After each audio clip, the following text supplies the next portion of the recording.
Hello viewers, எல்லாருக்கும் வணக்கம். நம்ம இந்த வீடியோவில் 13th March 2024 மார்க்கெட் அப்டேட்டை பார்க்கலாம்.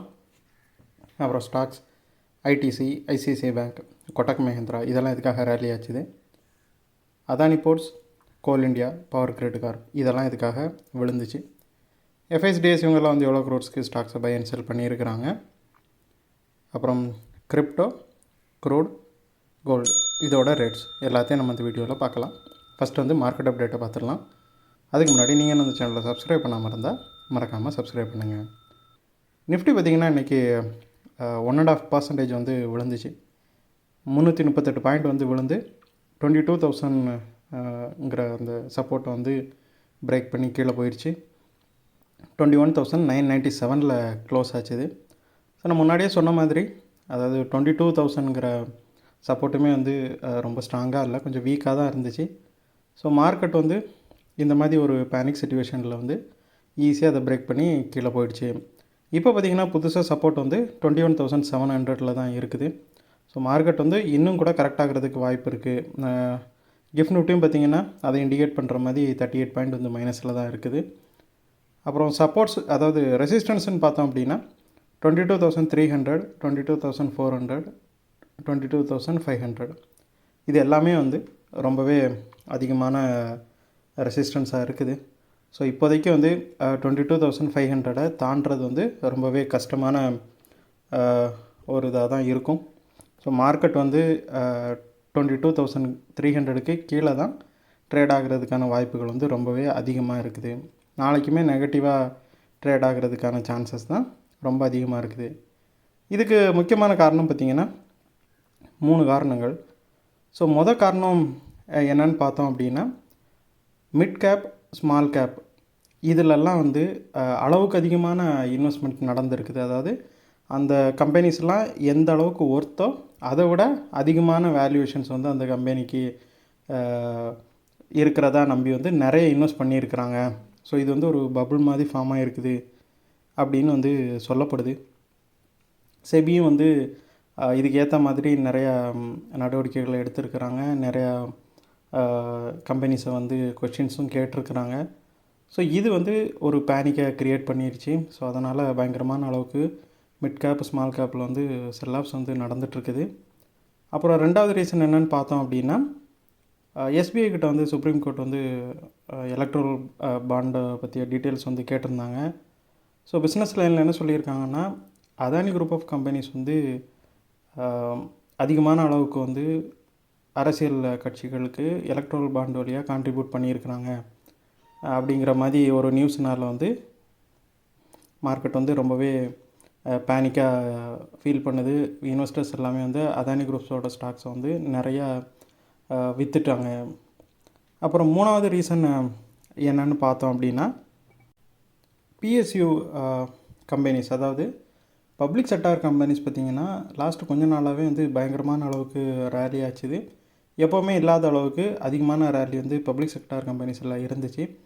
ஸோ இதுவுமே வந்து ஒரு பபுள் மாதிரி ஃபார்ம் ஆகிருக்குதோ, அதாவது எப்படி மிட் கேப்பும் ஸ்மால் கேப்பும் வந்து வேல்யூஷன்ஸ் வந்து அதிகமாக கொடுக்கப்பட்டு நிறைய இன்வெஸ்ட் பண்ணப்பட்டு ஒரு பபுள் மாதிரி க்ரியேட் ஆகிருக்குதோ, அதே மாதிரி பிஎஸ்யூ கம்பெனிஸும் இந்த மாதிரி ஒரு பபுளில் இருக்குதோ அப்படின்னு மக்கள் வந்து ஃபீல் பண்ணுறாங்க. அதை இன்வெஸ்டர்ஸ் வந்து அதனால் பேனிக் ஆகுறாங்க. ஏன்னா ஆல்ரெடி எப்படி ஸ்மால் கேப்லேயும் மிட் கேப்லேயும் வந்து ஸ்க்ரூட்டினைசேஷன் வந்து போயிட்டுருக்குதோ, அதே மாதிரி இங்கேயே நடக்கலாம் அப்படிங்கிற மாதிரி ஒரு பேனிக்கில் தான் மொத்தமாக வந்து எல்லாத்தையும் விற்க ஆரம்பிச்சிட்டாங்க. அது மட்டும் இல்லாமல் ஐடிசியோட ஸ்டாக்ஸுமே வந்து பிடிசி வந்து அதிகமான அளவுக்கு விற்றுருக்குறாங்க இன்றைக்கி. ஸோ இந்த மாதிரி எல்லா நியூஸஸுமே ஒன்றா சேர்ந்து மார்க்கெட்டை வந்து பயங்கரமான ஃபாலுக்கு வந்து இழுத்துட்டு போயிடுச்சு. அப்புறம் ஸ்டாக்ஸை பார்த்தோம் அப்படின்னா, ஐடிசி வந்து நான் ஃபஸ்ட்டே சொன்ன மாதிரி ஒரு 18 பாயிண்ட் வந்து ரேலி ஆகிருக்குது. பிடிசி வந்து இதில் 17,400 கோடிக்கு ஒர்த்தான ஸ்டாக்கை வந்து செல் பண்ணியிருக்கிறாங்க. இது வந்து ஒரு 30 இன்ஸ்டிடியூஷன்ஸ், அதாவது எஃபிஐஸ், மியூச்சுவல் ஃபண்ட்ஸ், அப்புறம் இன்சூரன்ஸ் கார்பரேஷன்ஸு, அப்புறம் வந்து குளோபல் இன்வெஸ்ட்மெண்ட் கம்பெனிஸ் எல்லாமே சேர்த்து வந்து அவங்க விற்றது வந்து 30க்கும் மேற்பட்ட கம்பெனிகள் வந்து வாங்கிட்டாங்க. இவங்க என்ன பண்ணாங்கன்னா, ஒரு 3.5% ஸ்டேக்கை வந்து ஓப்பன் மார்க்கெட் வழியாக வந்து 400.25 ருபீஸ்க்கு வந்து செல் பண்ணாங்க. ஸ்பாட் ப்ரைஸ் வந்து 404.25 இருந்துச்சு. ஸோ அதை விட ஒரு ரூ. 4 வந்து கம்மியாக வந்து இவங்க விற்றாங்க.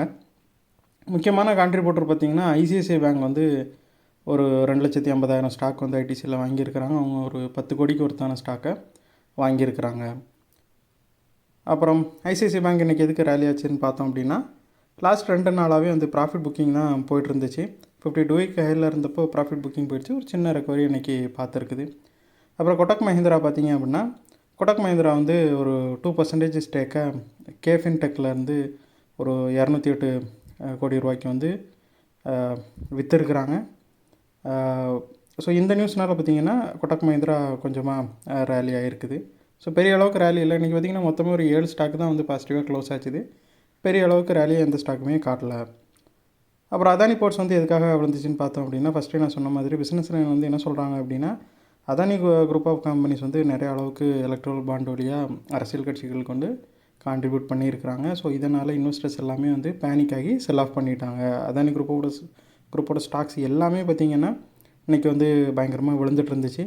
அதானி குரூப் வந்து மொத்தமாக 90,000 கோடிக்கு வந்து மார்க்கெட்டு கேபிட்டலைசேஷன் வந்து இன்றைக்கி இழந்துருக்கிறாங்க. ஸோ இதுக்கு காரணம் வந்து இந்த பேனிக் செல் தான். அப்புறம் கோல் இண்டியாவை பார்த்தோம் அப்படின்னா ஒரு 32 பாயிண்ட் விழுந்துருக்குது. பவர் கிரிட் கார்ப் வந்து ஒரு 20 பாயிண்ட் வந்து விழுந்துருக்குது. இதுவுமே நான் முன்னாடியே சொன்ன மாதிரி பிஎஸ்யூ ஸ்டாக்ஸ் எல்லாமே பார்த்திங்கன்னா ஒரு பபுள் வந்து க்ரியேட் ஆகிருக்குது. அதுவுமே வந்து வேல்யூஷனை விட அதிகமான அளவுக்கு வாங்கப்பட்டிருக்கலாம் அப்படிங்கிற மாதிரி இன்வெஸ்டர்ஸ் எல்லாம் வந்து டவுட் பண்ணுறதுனால அதுலேயும் பார்த்திங்கன்னா பயங்கர செல் ஆஃப் நடந்திருக்கு. முக்கியமாக பவர் ரிலேட்டட் கம்பெனிஸான கோல் இண்டியா, பவர் கிரிட் கார்ப் ரெண்டுமே வந்து 7%க்கு மேலே விழுந்திருக்குது. அப்புறம் எஃப்ஐஎஸை பார்த்தோம் அப்படின்னா அவங்க ஒரு 4,595 கோடிக்கு செல் பண்ணியிருந்தாங்க. டிஎஸ் வந்து ஒரு 9,093 கோடிக்கு வந்து பை பண்ணியிருந்தாங்க. டிஎஸ் வந்து 7வது கண்டினியூஸ் டேவாக பை பண்ணுறாங்க. எஃப்ஐஎஸ் வந்து 5 நாளாக பை பண்ணிட்டு இருந்தவங்க இன்றைக்கி செல் பண்ணியிருக்கிறாங்க. ஸோ எஃப்ஐஎஸ்டிஎஸ் கிட்ட இந்த அளவுக்கு பெரிய ஃபிகர் இருக்கிறதுக்கு முக்கியமான காரணம் வந்து ஐடிசியோட அந்த ஸ்டாக் வந்து கை மாறிச்சில்ல. பிடிசி வந்து விற்றாங்கல்ல ஒரு 3.5%, அது ஒரு ரீசன். அப்புறம் யூஎஸ் மார்க்கெட்டை பார்த்தோம் அப்படின்னா யூஎஸ் மார்க்கெட் வந்து இன்னொரு இன்ஃப்ளேஷன் டேட்டாவுக்காக வெயிட் பண்ணிகிட்ருக்குது. அதனால பெரிய மூவ் எதையுமே அது பண்ணலை. அப்புறம் கிரிப்டோ பார்த்திங்கன்னா பிட்காயின் வந்து ஒரு 1,718 பாயிண்ட் வந்து ரேலி ஆச்சு. மறுபடியும் வந்து 73,188க்கு வந்து போயிடுச்சு பிட்காயின்னு. அதுக்கு காரணம் ரீசெண்டாக வந்த இன்ஃப்ளேஷன் டேட்டா வந்து நினச்சதை விட அதிகமாக வந்துருந்துச்சு. ஸோ அதோட இம்பேக்டில் வந்து பிட்காயின் மறுபடியும் ரேலி ஆகிருக்குது.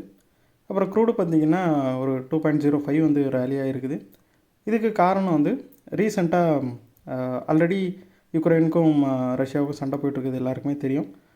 இப்போ பார்த்திங்கன்னா யுக்ரைன் வந்து ரஷ்யாவோட ஆயில் ரிஃபைனரிஸில் வந்து ஒரு தாக்குதலை தாக்குதலை பண்ணியிருக்கிறாங்க. ஸோ அதன் காரணமாக வந்து க்ரூடோட ப்ரைஸ் வந்து அதிகமாக இன்க்ரீஸ் ஆகிடுச்சு. ஏன்னா ரஷ்யா வந்து one of the biggest crude oil producer. அப்புறம் கரன்சிஸில் பார்த்திங்கன்னா பெரிய சேஞ்சஸ் எதையும் மேக் பண்ணலை யூஎஸ்டி.